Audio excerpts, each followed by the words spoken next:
Bien, buenas tardes amigos de Perú 21, mi nombre es Oscar Quispe y hemos invitado a la redacción de Perú 21 al embajador de Venezuela en Perú, al embajador del presidente Guaidó, el embajador Carlos Escul, quien está el día de hoy en nuestros estudios, y lo hemos invitado para hablar sobre la situación, las últimas noticias que hemos tenido desde Caracas, ¿verdad? El vicepresidente y mano derecha de Juan Guaidó, el señor Edgar Zambrano, ha sido arrestado. ¿Cuál es la información que tenemos de él? Sí, mira, la verdad, el primer vicepresidente de la Asamblea Nacional, Edgar Zambrano, el día de ayer fue secuestrado, porque no hay otra manera de describir lo que se vivió ayer, ¿no? Es decir, primero, algo ilegal, y es ilegal por una sencilla razón. Nadie puede llenar la inmunidad parlamentaria si no es la Asamblea Nacional de Venezuela según la Constitución. No lo puede hacer el TCJ y mucho menos la ilegítima Asamblea Nacional Constituyente.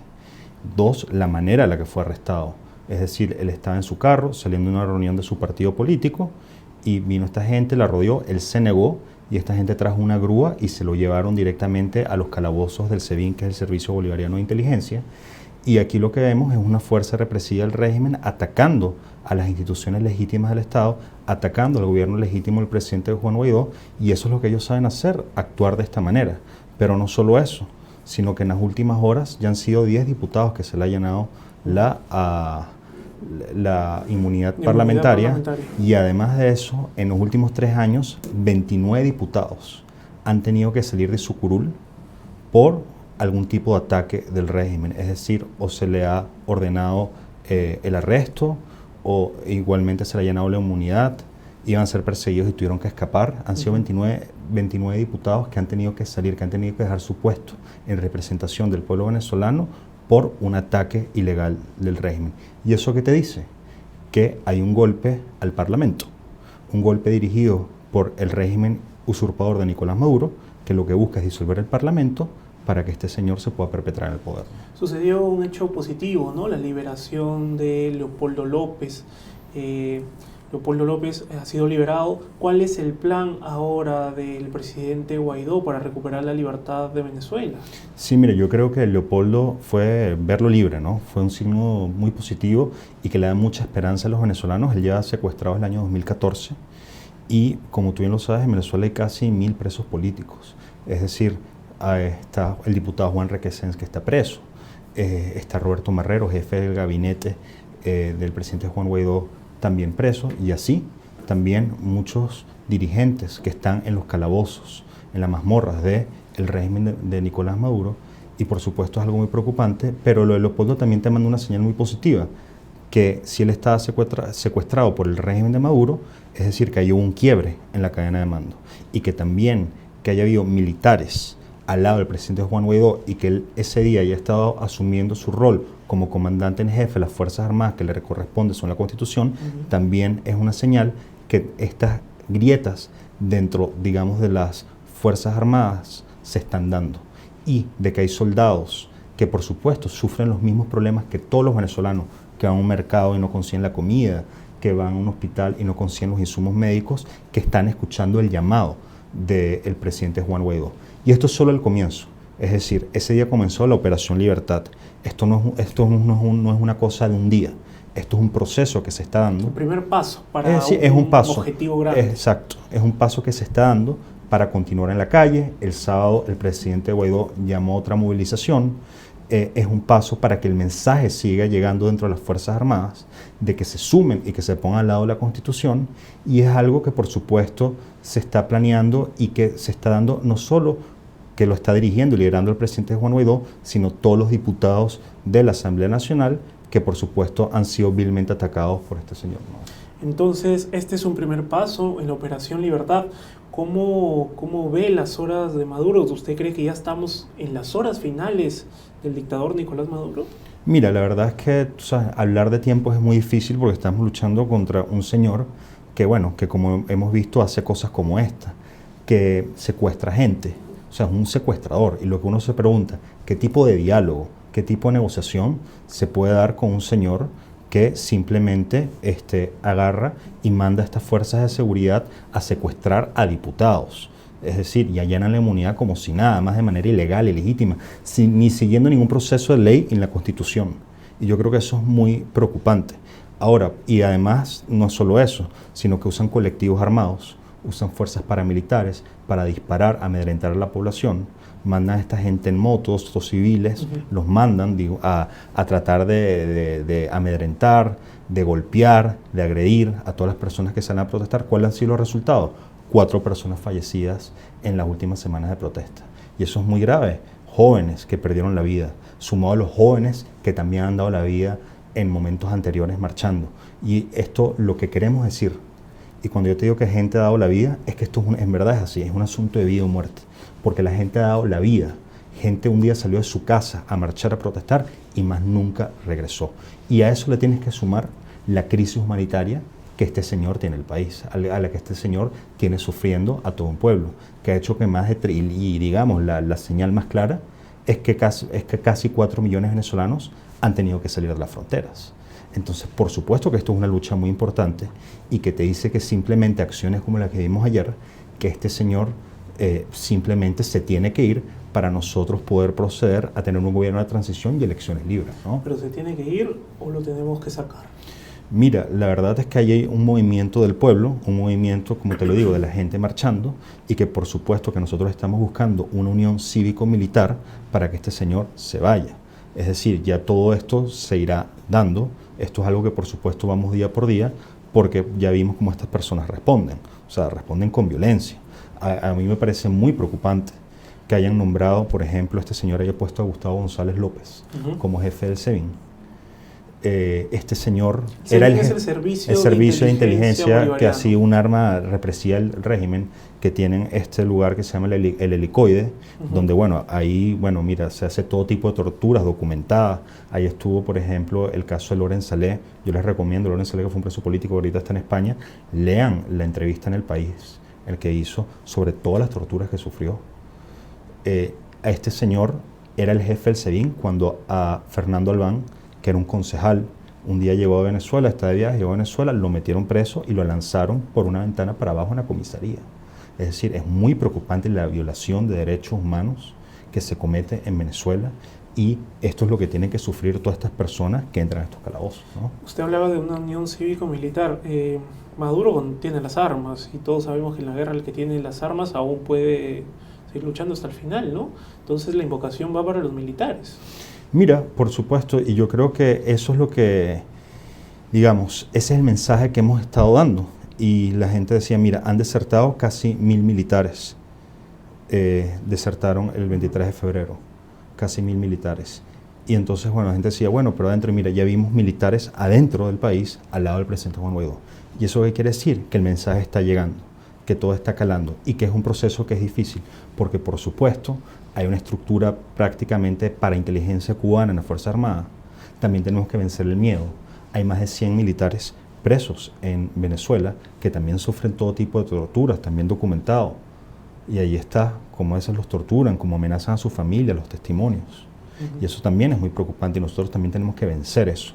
Pero como te digo, es algo que esto es algo que lleva, imagínate, esa gente lleva ahí 20 años con ese miedo, con ese sistema de represión dentro del Estado, y que nosotros es algún proceso que estamos y que tenemos que vencer poco a poco. ¿Y qué tenemos nosotros? Bueno, tenemos la gente, tenemos la gran mayoría de los venezolanos que quieren un cambio y que nosotros tenemos que hacer lo que nos corresponde. ¿Y qué es lo que nos puede corresponder ahora? Seguir en la calle, seguir luchando, seguir con estrategia dentro de nuestro país y seguir presionando, ¿no? Como representante del presidente Guaidó en nuestro país, ¿cuáles son sus funciones aquí en Lima? Sabemos, digamos, todos somos conscientes de la gran comunidad de venezolanos que han venido a nuestro país a buscar lo que no encuentran en Venezuela, ¿verdad? ¿Cuál es la función del embajador de Venezuela aquí en nuestro país? Mire, bueno, por supuesto, primero representar al Estado legítimo de Venezuela presidido por nuestro presidente Juan Guaidó y, por supuesto, coordinar acciones conjuntamente con el gobierno peruano para que la agenda, digamos, del presidente Guaidó y de recuperar la democracia de Venezuela se lleve a cabo y servir ese apoyo. Pero también, como tú bien lo dices, hay algo muy importante que tiene este país. Perú tiene más de 750.000 migrantes venezolanos. Es el segundo país en el mundo después de Colombia que tiene más migración venezolana. Y por supuesto eso representa un reto muy importante, porque, por supuesto, a pesar de la limitación de recursos que podemos tener, de capacidades, nosotros, digamos, tratamos de coordinar con distintas instituciones, ONGs, para tratar de apoyar en lo que podamos a la comunidad venezolana. Y ahí tenemos que nosotros mandar un mensaje. Bueno, mira, hemos hecho jornadas médicas, lanzamos un taller de fortaleciendo mi empleabilidad, otro que se llama Chamas con Chamba, que es para mujeres migrantes venezolanas, para que las ayuden, digamos, para que tengan las herramientas para buscar trabajo dentro del mercado laboral peruano, porque muchos venezolanos que llegan no tienen la información, se les hace difícil. Pero aquí hay un mensaje esencial y muy importante, ya que tú lo mencionas. Casi el 50% de los venezolanos que están aquí en el Perú tienen un título profesional del técnico. Es algo que el Perú puede aprovechar. Y nosotros, en verdad, lo que queremos trabajar, coordinar para que estos venezolanos puedan ejercer su profesión acá. Eso es bueno no solo para los venezolanos, que pueden tener una vida más digna, que pueden también, digamos, incorporarse y ejercer su profesión. Sabemos que hay un plan que para aprovechar a los profesionales venezolanos que están en nuestro país, para poder llevarlos a zonas, a ciudades. Sí, ¿no? Eso es algo que se ha hecho, se ha hablado en Cancillería, selva, que hay una ONG que se país. llama Unión Venezolana por el Perú, que también hay gente que trabaja con nosotros que apoya ese plan, que se llama Asimilación Productiva, que es un plan que consiste en que venezolanos puedan ejercer su profesión en las provincias, en las regiones del Perú, donde hayan brechas, donde por ejemplo se necesitan médicos, maestros. Mira, yo estuve con el gobernador de Lambayeque, Anselmo, su apellido, me acuerdo, en Chiclayo. Y mira, estuve hablando con él y una de las cosas que me dijo, mira, aquí necesitamos médicos especialistas. Y eso es algo que nosotros podemos hacer si trabajamos coordinadamente. Aquí hay médicos que quizás les cuesta mucho colegiarse, que quizás el proceso, digamos, por las normas y también por la situación económica en la que llega mucho golpeado por la crisis humanitaria en Venezuela, pueden servir al país. Pueden ir a trabajar también, profesionales, ingenieros también muchísimo, administradores, contadores, enfermeros, o sea, todo eso es algo que también se puede trabajar para que ellos lo hagan. Y eso yo creo que es algo muy importante y que es una relación ganar-ganar, porque el Perú gana, digamos, teniendo profesionales que salen de la informalidad, que se informalizan, que trabajan, que tributan además. Y nosotros podemos cuidar nuestro capital humano y ellos pueden tener una mejor calidad de vida, ¿no? Embajador, ¿qué le puede decir usted? Porque en nuestro país también hay un sector de izquierda radical que aún cree en las ideas del chavismo, aún apoya a Nicolás Maduro. Y estos son grupos pequeños todavía, pero que están creciendo en las regiones de nuestro país. ¿Qué le puede decir usted a las personas que siguen a estos dirigentes que aún tienen la ideología chavista? Porque en algún momento Hugo Chávez, ¿no?, tuvo mucha influencia en nuestro país. ¿Qué le puede decir a estas personas que apoyan este tipo de ideología, a los peruanos que siguen estos tipos de líderes? Mira, bueno, yo no me puedo inmiscuir en asuntos internos, pero sí te puedo decir algo muy concreto. Yo creo que el asunto de Venezuela, y yo creo que mucha gente lo ha asumido así, no es un tema ya de derecha e izquierda. Es un tema de ética, es un tema de moral. Es decir, si tú apoyas la justicia social, si crees que un ser humano debería tener salud, alimentación, ¿eso está sucediendo en Venezuela? Esa es la gran pregunta. Donde el 64% de la población, según la encuesta en COVID, que es una de las encuestas más importantes del país en el 2018, el 64% de la población perdió 11 kilos en promedio. Donde la Federación de Farmacéuticas de Venezuela dice que la escasez de medicamentos llega casi al 80%. Donde una persona va a un hospital y no consigue, a veces no tiene ni cómo operarse y se muere, eso pasa. Donde un país se queda 5 días sin luz y donde el 80% del país tiene dificultades o no puede acceder a agua potable, tiene que esperar un camión cisterna o algo. Es decir, esas son las condiciones que quieren que alguien viva, que alguien debería vivir. Y también, por supuesto, la represión. Es decir, tiene que morir un joven a manos de las fuerzas de seguridad de un régimen solo por salir a protestar.